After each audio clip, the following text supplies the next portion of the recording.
Praise God. Good morning. God is good and faithful. I was still there. I was still at the back. Then I saw what's that, our memory verse. Are you memorizing? Praise God. Okay, let's all stand up and let us read all together uh, aloud the Bible verse for the week. John chapter 1, verse 12.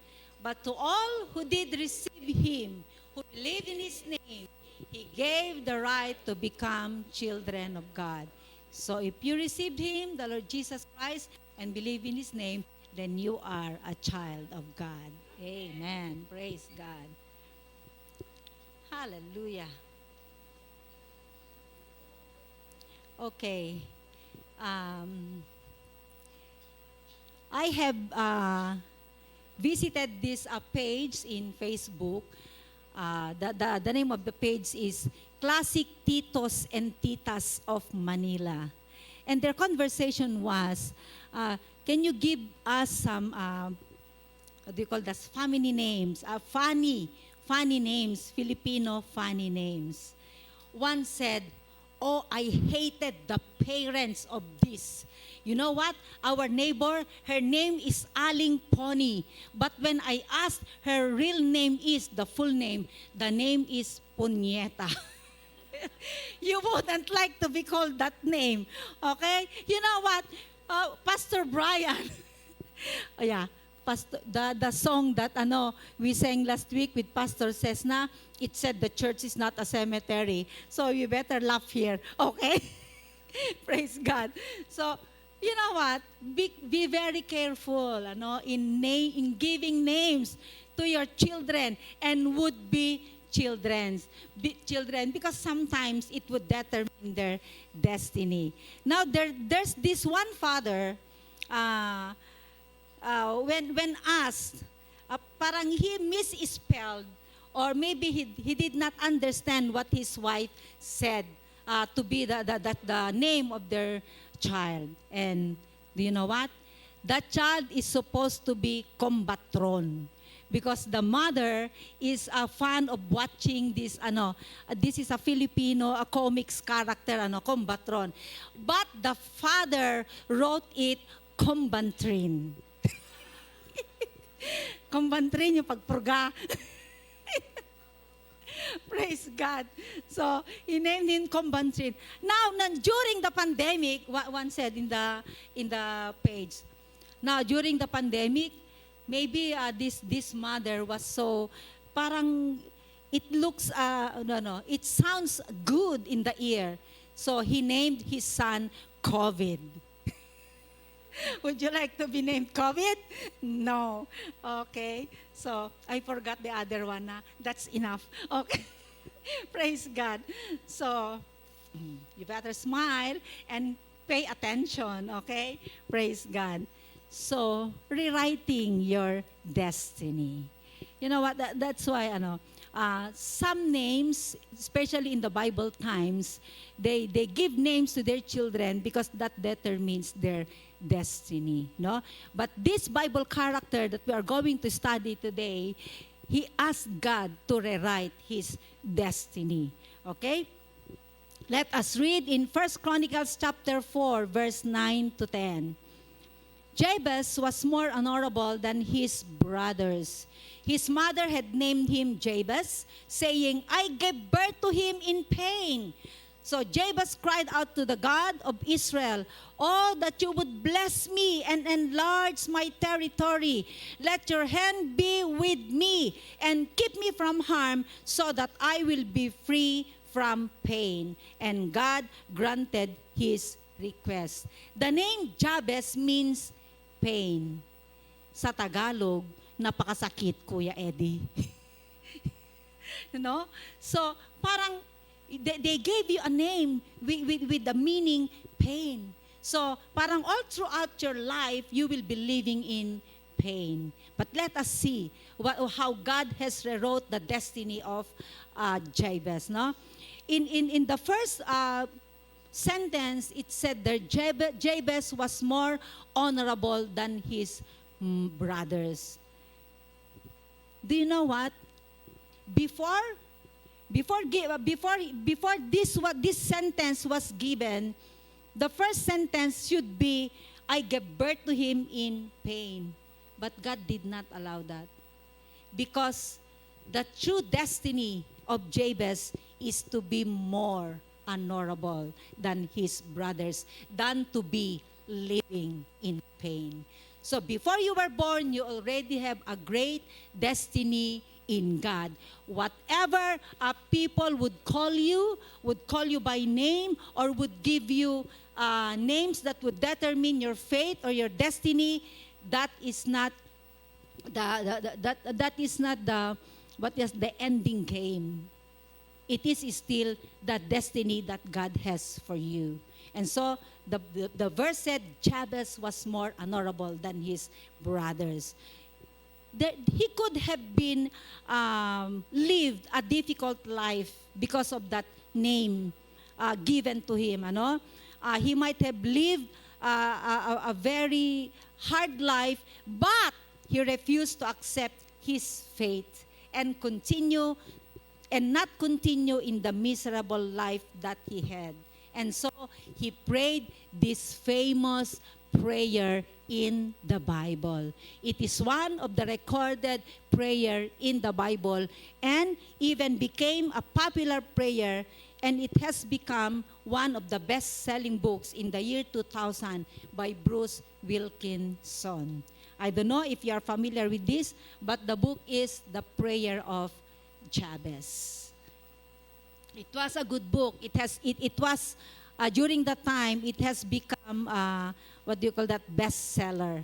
No, so let's dissect it today. The prayer of Jabez is our focus today, is our concentration, and we will dissect it into 4 parts with the acronym BEST, B-E-S-T.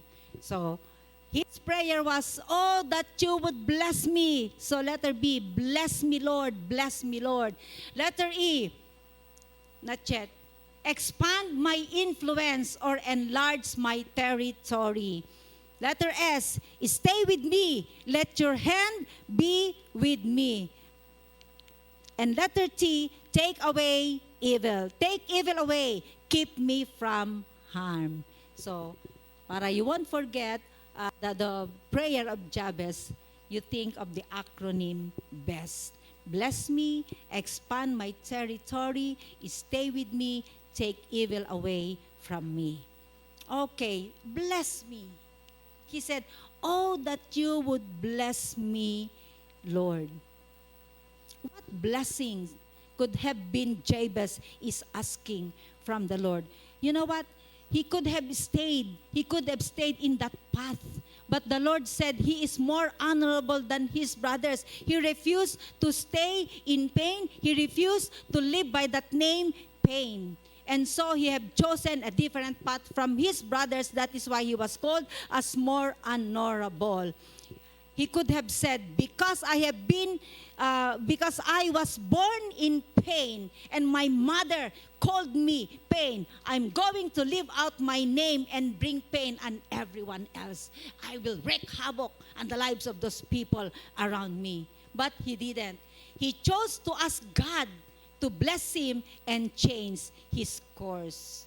When he said, bless me, Lord, he is asking God to rewrite his story. He is asking God to change his destiny. So it was faith in God that could that have removed that stigma from his life and took him from pain to blessing. You see, he is pain, but he has become a blessing. Okay? So letter E, expand my influence or enlarge my territory. You know what? When you pray for your borders to be expanded, parang Jabez is asking here to have more influence in the world. Not that he will be blessed financially and materially to have more lands. Yes, that is what he is asking. Because when you ask God to expand your territory, he is actually asking for more lands. But but when you think it through, when you have more lands, you will have more influence. and you will have greater impact. When you have more properties, when you are wealthy, when you are rich, you will have more influence and more and greater impact. But you will also have more work and more responsibility. For example, you have many business, then that is more work and more responsibility. But I believe Jabez have in mind of having more production, about production. He has in mind about production, about producing more, about being fruitful. So he wasn't just asking more to possess lands, a wealth, or anything, but an opportunity to possess more in order to produce more jobs. If you have more during those days, you will produce more jobs. You will produce more crops, and you will be a blessing to the people around you. So more territory would mean more work for him. Who wants more work? Wala. It would mean more work for him. He asked God to expand his territory. That would mean work for him.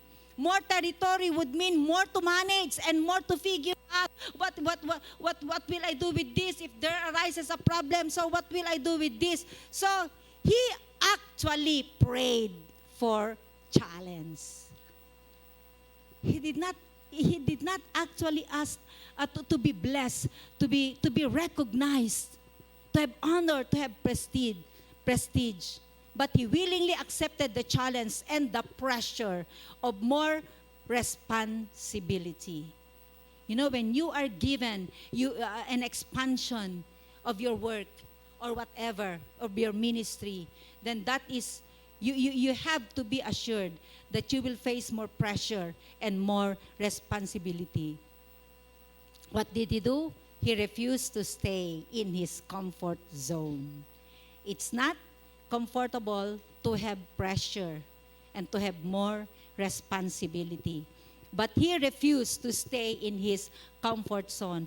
I remember that crippled man in Acts chapter 3. He was begging for money at the beautiful gate, and every day people will pass by and give him money, alms, like that. But there was one time Peter walked through that side at the beautiful gate, and he saw him, and maybe this man said, give me some money, alms. But Peter said, silver and gold have I none, but in the name of Jesus Christ of Nazareth, rise up and walk. Maybe what Peter has in mind, he has to know Jesus. He has to be healed so that he will know Jesus. He will have a life. He will have hope through this. And so that crippled man was healed. Okay? Because parang okay na sa kanya yon. Parang he stayed in that situation in life. And Peter gave him hope by giving him the healing that comes from our Lord Jesus Christ. So as believers, we must never be satisfied with the status quo. We must never be satisfied of just listening to the Word of God, receiving the Word of God, be fed by the Word of God every Sunday or whatever, maybe in your daily devotion. We are not be satisfied where we are.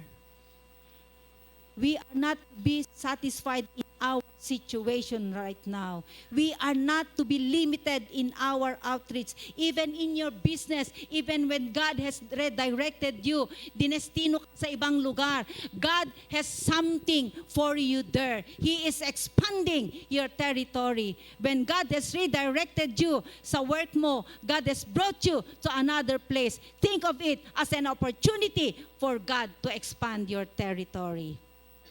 Not demoting you or anything, but to expand your territory. Praise God. He can extend our borders and give us greater influence into the world. Teachers, when was the last time your student asked you for more assignment so that they could be more productive? Jane said, they won't. Right? Parents, when was the last time your children asked you for more chores so that they could learn more at a young age about how to manage a household? Parents are laughing here. Young people. None. Ganada. Okay, sabi nila. Oh, you see that what do you call that violent reaction of your parents, no? So there's none because they don't want to have more. They don't want to have more responsibility. They don't want to have more work. Praise God. So Jabez actually prayed for challenge. He knew there was something more to experience and expand the territory, and God will take him there. His heart wasn't satisfied with his status quo. He wanted for more. What are you wanting for more? What are you wanting for more? More money? More money, more responsibility. You have to share it. You have to share your money. Amen. I am actually praying for more disciples. It would not be comfortable, but that is my prayer. So the problem with status quo Christianity is that it eventually becomes lifeless and ineffective. We are supposed to be increasing all of the time. You don't stay there.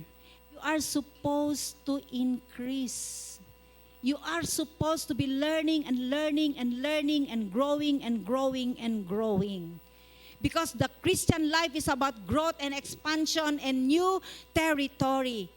You know what? When you have a business, when you are a teacher, that is your territory. And God can expand your territory by reaching out to the people around you, disciple them, and that is already an expansion. When you disciple them, they will also reach out to others, and they will also disciple other people. Praise God. So we have to learn we have to have that heart to learn and learn and learn and learn, taking on new challenges. We are to be like plants that are growing deeper and deeper. The deeper the plants, the deeper the roots. And the deeper the roots we have, the more we can be like Jesus. Each of you, each of us has a larger purpose in God's kingdom than what is currently right in front of you. If you think that is already a big purpose where you are at, not yet, kapatid. There is more. There is a larger purpose in God's kingdom than what is currently right in front of you. So ask God to expand your territory and your influence.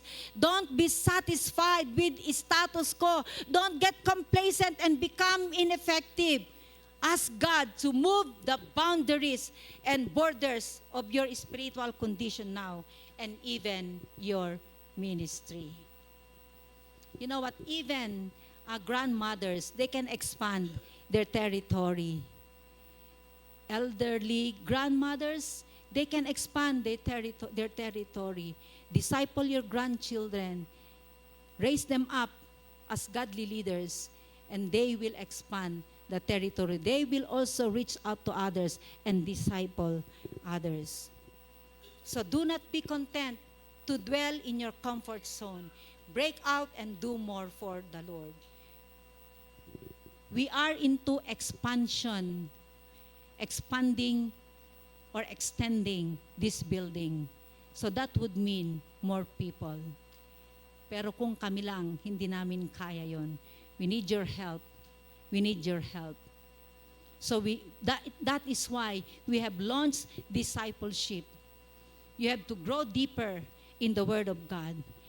Not only gathering together in a home cell, in a small group to study the Word, but our goal should be raising up another leader from that group. So that leader will also take another home cell or another small group. That is expanding your territory. So break out. Do not be content. Break out and do more for the Lord. You can still do more for the Lord. Next, letter S, stay with me. His prayer was, let your hand be with me. Jabez sought God's hand in his life because he knew he is limited. He is insufficient. He needed God to be with him. He knew his limitations. Jabez knew his strength was not enough. It was insufficient for the journey. So he pled for God, for his presence to be experienced in his life. Lord, I need your presence. I need your presence. I need divine strength that comes from you. I need guidance and protection.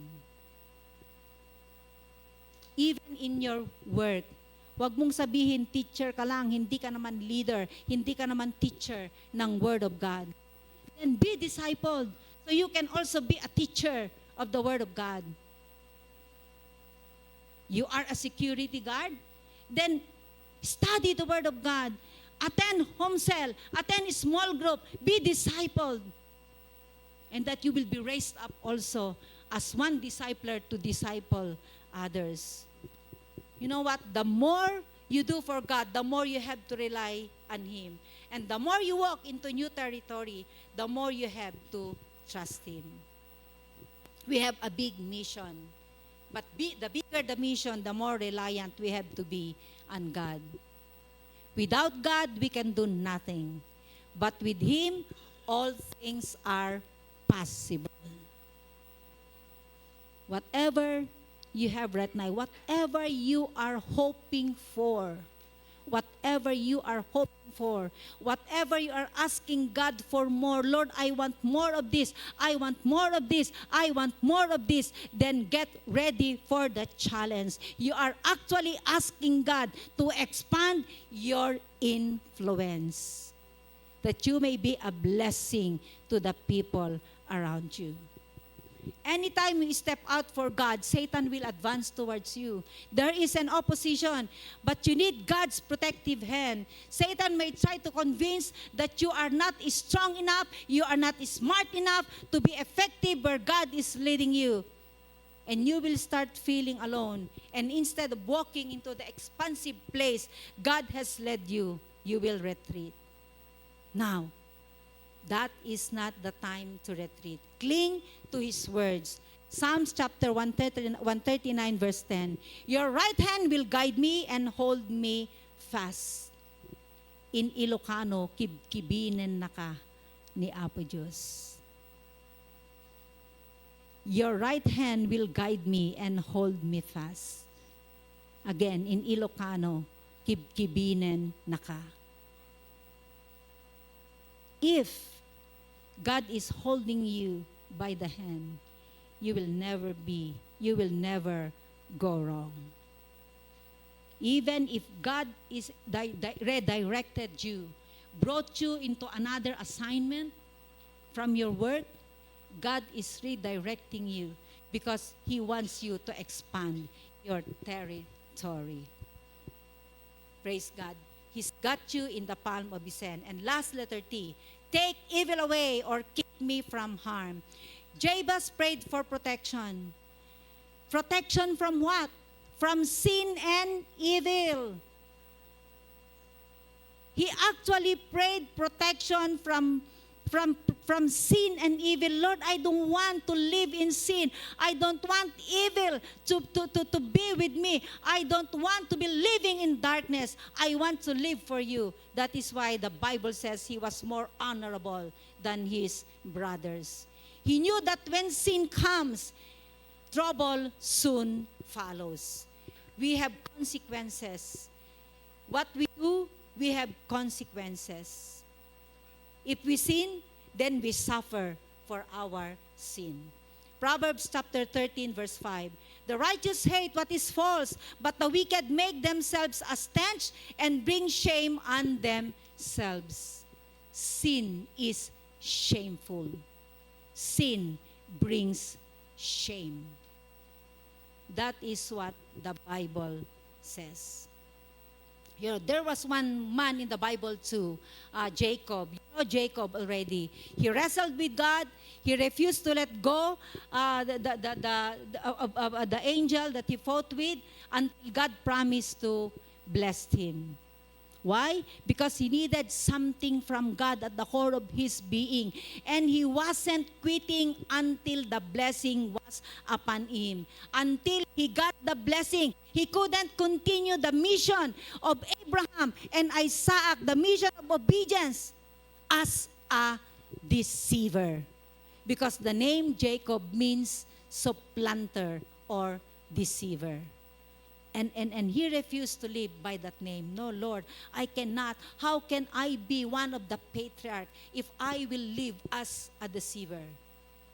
And because of that, his experience with God rewrote his story. He renamed him into Israel. His name didn't define him forever. So don't let your name, don't let your past mistakes, don't let your limitations define your destiny. You know, there is this woman, the one who mentored me. She was not defined by her status, by her academic achievement. She was only grade 6. She finished only her elementary. But she mentored me. She discipled me. Praise God. And aside from that, she was diagnosed with a kidney failure, and the doctor said, you only have 3 years to live. But she refused to live in that declaration. She goes out for Bible studies with the tube. Noong kasing araw, nakikita mo pa yung tubo. With the tube. She speaks the word of God. Maybe she became a mockery to some people. But she persevered. She did not lose hope. Because they were pioneering a church by then. Until one day, people saw that she was slowly healed. And then until she was totally free from her kidney disease. The 3 years that the doctor said, she still lived 33 years when she was already old. And maybe it's time for her to go home. Can we do that? A kidney failure. With all she's so thin. She's so thin and dark because of that disease. But she's not ashamed to go and preach and share the gospel to his neighbors and to the community until one day she reached out on me and she discipled me. She's in heaven now. But the church that they pioneered has many outreaches. I think it's 20 outreaches. It has grown because of the perseverance, because of the faith of this grade 6 discipler. She knew she is limited, but she knew that God she is serving is not limited.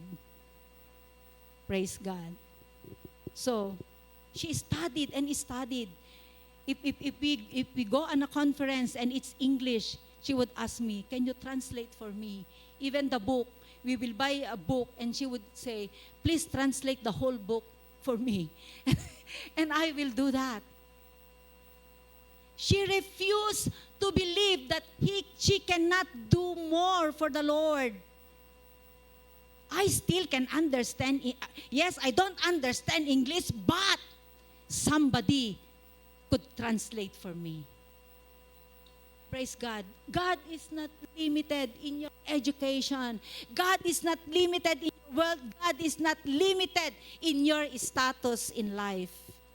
If you would only ask God for more, He will expand your territory. God has expanded her territory. Praise God. So because of the blessing of God, we can renew. He can renew our lives. You know what? God is not finished with you yet. He's rewriting your story. There's no past mistake. Siguro sabihin mo, no, I have so many mistakes in the past. No man, no plan of man can stop the future He has prepared for you. Trust Him. Your destiny is in His hands. I know of somebody who stayed in America, but now, what do you call that? Yung hindi na siya pwede pumunta doon.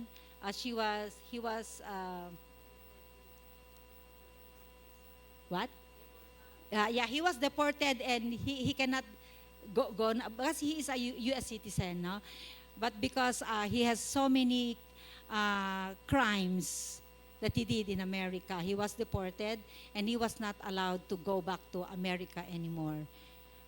And he think that America is his destiny. But when he came home, God he came to know the Lord Jesus Christ as his Lord and Savior. Dami niyang tattoo. But God redirected him to reach out to the prison. And so he discipled people in the prison. His past did not impede him in sharing the Word of God. He could have said, matatakot ang tao sa akin. Maybe people will be scared of me. They even called him daw in Hawaii, anak ni Satanas. Because he was so evil. I cannot enumerate all the crimes that he did, but he told us, he testified. But now he has planted a church in Narbacan. So no plan of man can stop the future He has prepared for you. Just trust Him because your destiny is in His hands. He is not, as I've told you, He is not limited by your background, the negative words spoken over your life. God, over the scripture, we saw Him transforming lives that seemed hopeless and writing stories that looked permanently damaged. Why? Because His nature is to redeem. His nature is to restore. His nature is to realign destinies for His glory. Many people carry wounds from past failures, generational patterns, or unexpected setbacks. Maybe they believe, I don't have hope anymore. This is my fate. But no, refuse to accept that. We have here one who is working in the PA, who also refused not to continue in her studies because of poverty. So when we were given the chance to reach out to her and to her family, we made her a scholar. We asked for some people to give her at least 500 a week until she graduated. But not only given the 500 a week, but she was discipled. Not only her, but her family. Not only the parents, but her brothers, and now the girlfriends of her brothers. They are all coming to church. And she can teach the word with clarity and with power. Because she's not only responsible with the PA, she also serves in the home cell as a teacher. Praise God. So, that is expanding your territory. You may be just staying here, but when you disciple other people, they will also disciple others, and that disciple will also disciple others. That is expanding your territory. We are not asking for believers only. We are asking for disciples. That is why we launch our goal to go love God, and disciple. And we need you, brothers and sisters. Now, in your personal life, you may be asking for something, and you may be asking God for more. If you are asking God for more, then be ready for the challenge. Be ready to accept more work. Be ready to accept more responsibility. He will. He will. We can do all. Not necessarily you have to stand here also and preach the word. You can share the word to others, disciple other people. In that case, you will expand your territory. Praise God. No matter how dark our past may appear, our status is, God can rewrite it into a testimony of grace. He specializes in lifting people from the miry clay, placing their feet on the rock, and stand strong again. You may feel you are a failure, but you're not until you are living. Ako, ang prayer ko sa Lord, Tagalog kasi gusto ko, habang may buhay, habang may hininga, kung kaya ko pa, Lord, mag-disciple, I will disciple. I may be staying in a church na dito lang, but when you disciple, and those disciples will step out, you are already expanding your territory. That's why my prayer is, Lord, give me more Sarah. Give me more Sarah to disciple. And that his family will also come to know you too. That they will also be discipled. And that they too will disciple. When God steps into your story, shame is turned into glory, sorrow into joy, and defeat into victory. God has not called us to a life of defeat.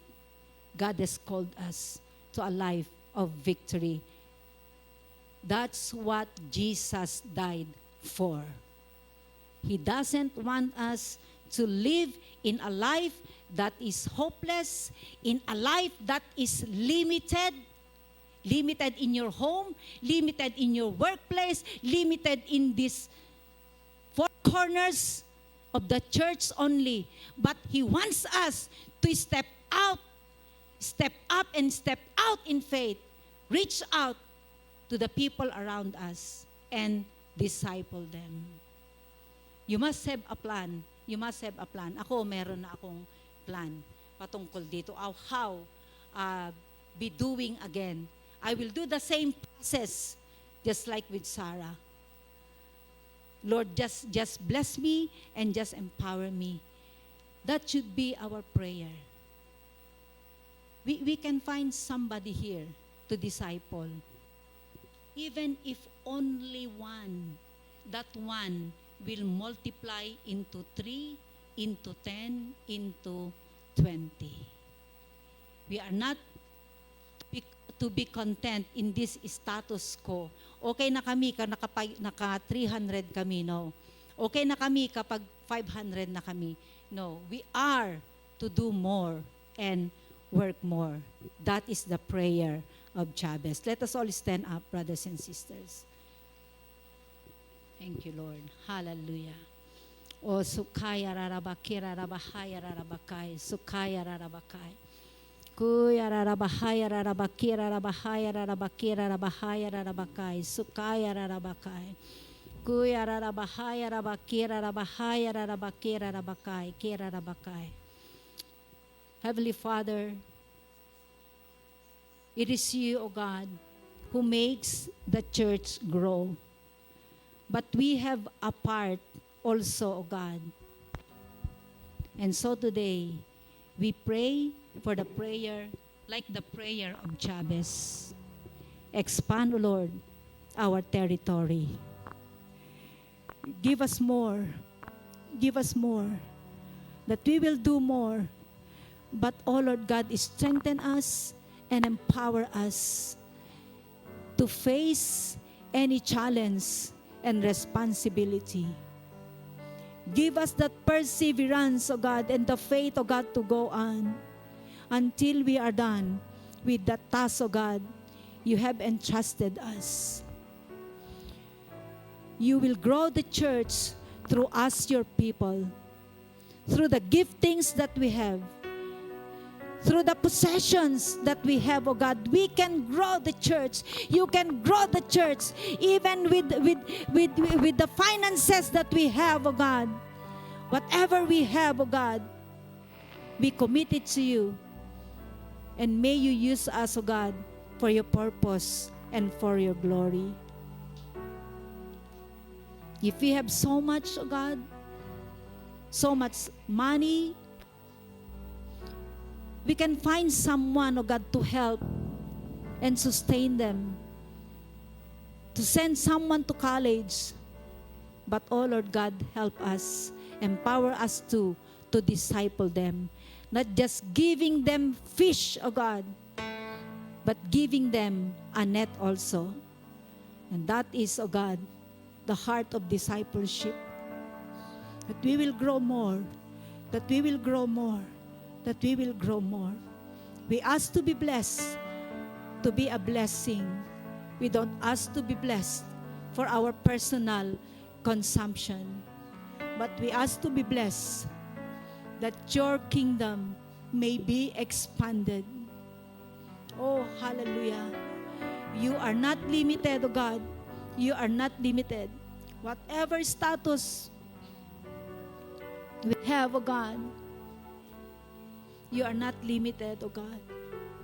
Even with a grade 6 lady, you are not limited, oh God. She persevered and stood by faith that indeed you will use her for the glory of your name and for the expansion of your kingdom. She faced the challenge, oh God, even when sick, oh God. She went, oh God, to preach your word. Oh, we want that faith, oh God. We want that faith and perseverance. Or whatever problems we have right now, oh God, it's not hopeless to you, oh God. It's not hopeless to you. Sometimes we are put in that situation that people may know that we have a God who can restore us, who can redeem us, who would help us, and who would sustain us. Like my mentor, maybe people mocked her because of her disease until such a time that she was healed and you were glorified. Thank you, Lord. We want that kind of faith and perseverance. Thank you, God. We pray the prayer of Jabez this morning. Expand, Lord, our territories. But Lord, we pray that you equip us and empower us. Thank you, Lord. We give you praise and glory. In Jesus' name we pray. Amen. Praise God. Amen. Sing the blessing song.